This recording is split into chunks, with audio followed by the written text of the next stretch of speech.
सुप्रभात बाल मित्रों, आज 27 जुलाई है और अभ्युदयवाणी की रेलगाड़ी एक बार फिर से आपको ले चलने के लिए तैयार है। आपके दोस्त और हमसफर प्रेम वर्मा के साथ आज के रोमांचक, ज्ञानवर्धक और नैतिक शिक्षा से भरपूर एक अद्भुत यात्रा में, जहां हम नए विचारों से प्रेरित होंगे, नई जानकारी हासिल करेंगे और जीवन के मूल्यों को समझेंगे।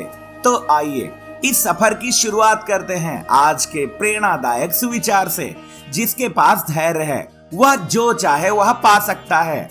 He that can have patience can have what he wills। धैर्य का अर्थ है कठिन परिस्थितियों में भी शांत रहना, प्रतिकूलताओं का सामना दृढ़ता से करना और लक्ष्य प्राप्ति के लिए निरंतर प्रयास करते रहना। यह कथन हमें सिखाता है कि सफलता रातों रात नहीं मिलती। सपनों को साकार करने के लिए धैर्य, लगन और निरंतर प्रयासों की आवश्यकता होती है।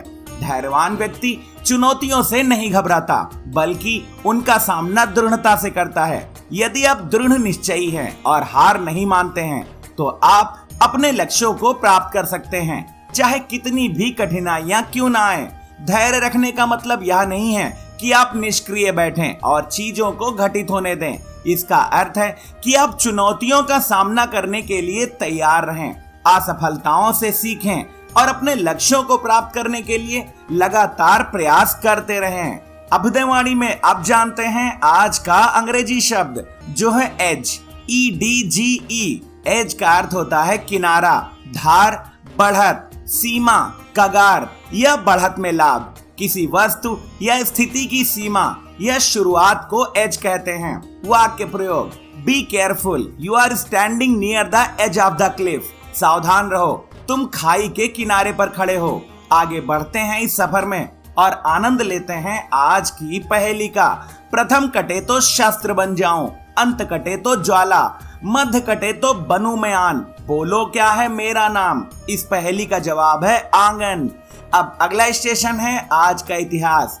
इतिहास हमें अतीत से सीखने और वर्तमान को बेहतर बनाने का मौका देता है। आइए इतिहास के पन्नों में आज 27 जुलाई की कुछ प्रमुख घटनाओं पर नजर डालें। सन 1789 में आज ही संयुक्त राज्य अमेरिका में पहली federal agency department of foreign affairs की स्थापना हुई। सन 1836 में आज ही दक्षिण ऑस्ट्रेलिया में एडिलेड शहर की स्थापना हुई, जो बाद में ऑस्ट्रेलिया का प्रमुख नगर बना। सन 1888 में आज ही फिलिप प्रैट ने पहले इलेक्ट्रिक ऑटोमोबाइल का प्रदर्शन किया, जिसने आधुनिक इलेक्ट्रिक वाहनों की नींव रखी। सन 1897 में आज ही स्वतंत्रता सेनानी बाल गंगाधर तिलक को ब्रिटिश सरकार ने पहली बार गिरफ्तार किया। उन्होंने स्वराज मेरा जन्म सिद्ध अधिकार है का नारा दिया था। सन 1921 में आज ही टोरंटो विश्वविद्यालय के वैज्ञानिक फ्रेडरिक बैंटिंग और उनकी टीम ने इंसुलिन की खोज की घोषणा की, जिससे मधुमेह के इलाज में क्रांति आई। सन 1939 में आज ही भारत में शाही प्रतिनिधि पुलिस के रूप में केंद्रीय रेलवे पुलिस बल यानी CRPF का गठन हुआ, जो बाद में केंद्रीय रिजर्व पुलिस बल यानी CRPF बना। यह भारत की आंतरिक सुरक्षा के लिए एक प्रमुख बल है। सन 2015 में आज ही भारत के पूर्व राष्ट्रपति और महान वैज्ञानिक डॉक्टर APJ अब्दुल कलाम का शिलांग में एक सभा के दौरान दिल का दौरा पड़ने से निधन हुआ।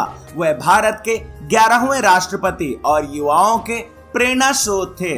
अभ्युदयवाणी की अगली कड़ी प्रेरक व्यक्तित्व में आज हम जानेंगे प्रसिद्ध वैज्ञानिक और चिकित्सक फ्रेडरिक बैंटिंग के बारे में। फ्रेडरिक बैंटिंग एक प्रसिद्ध कनाडाई वैज्ञानिक और चिकित्सक थे, जिन्हें मधुमेह के इलाज में क्रांति लाने वाले इंसुलिन की खोज के लिए जाना जाता है। उनका जन्म 14 नवंबर सन 1891 को कनाडा के ओंटारियो प्रांत में हुआ था। उन्होंने टोरंटो विश्वविद्यालय से चिकित्सा की पढ़ाई पूरी की और प्रथम विश्व युद्ध में एक सैन्य चिकित्सक के रूप में भी अपनी सेवाएं दी। सन 1921 में फ्रेडरिक बैंटिंग और उनके सहायक चार्ल्स बेस्ट ने पैनक्रियाज से इंसुलिन को अलग करने में सफलता पाई। यह खोज इंसुलिन से पीड़ित लाखों लोगों के लिए जीवन रक्षक साबित हुई। इस अभूतपूर्व योगदान के लिए उन्हें सन 1923 में नोबेल पुरस्कार से सम्मानित किया गया। बेंटिंक उस समय के सबसे युवा नोबेल विजेता बने। फ्रेडरिक बेंटिंक का जीवन विज्ञान, मानवता और सेवा की मिसाल है। उन्होंने अपनी खोज को पेटेंट कराने के बजाय जनहित में साझा किया ताकि इंसुलिन हर जरूरतमंद को सुलभ हो सके। 21 फरवरी 1941 को एक विमान दुर्घटना में उनका निधन हो गया, लेकिन उनका योगदान आज भी अमूल्य है। अभ्युदयवाणी के दैनिक विशेष में अब हम जानेंगे 27 जुलाई को मनाए जाने वाले केंद्रीय रिजर्व पुलिस बल स्थापना दिवस के बारे में।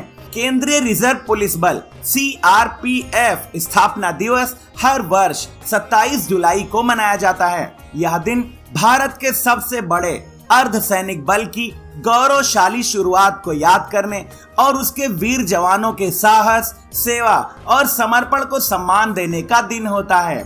CRPF की स्थापना 27 जुलाई सन 1939 को क्राउन रिप्रेजेंटेटिव्स पुलिस के रूप में हुई थी। स्वतंत्रता के बाद इसे केंद्रीय रिजर्व पुलिस बल नाम दिया गया और 28 दिसंबर 1949 को संसद के अधिनियम द्वारा इसे कानूनी दर्जा मिला। यह बल आंतरिक सुरक्षा, नक्सल विरोधी अभियान, आतंकवाद विरोधी कार्यवाही, दंगों को नियंत्रित करने और चुनाव में सुरक्षा व्यवस्था जैसे कार्यों में महत्वपूर्ण भूमिका निभाता है।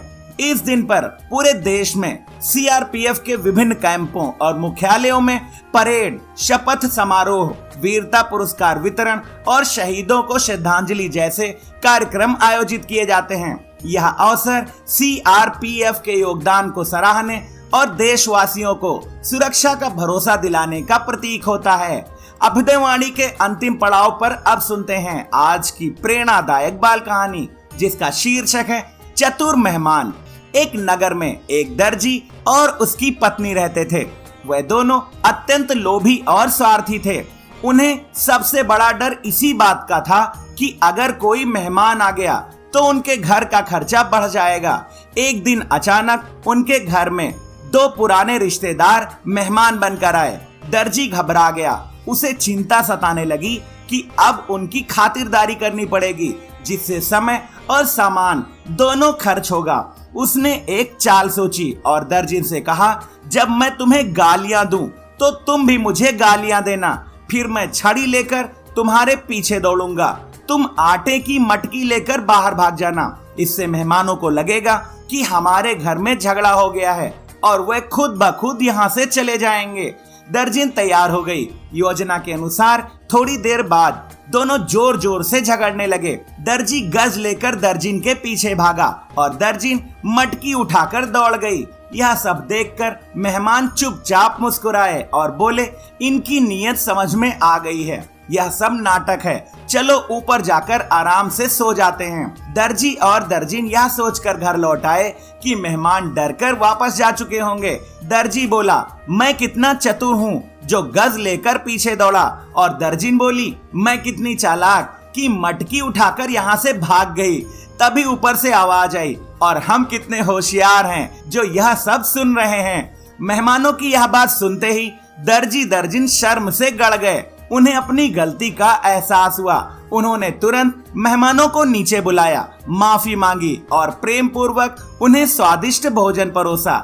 ये कहानी हमें सिखाती है कि लालच और छल की नीति अंततः व्यक्ति को शर्मिंदा ही करती है। मेहमानों का स्वागत और सेवा भारतीय परंपरा का एक महत्वपूर्ण हिस्सा है। सच्ची विनम्रता और आतिथ्य से ही मान सम्मान बढ़ता है, ना कि चालाकी और धोखे से।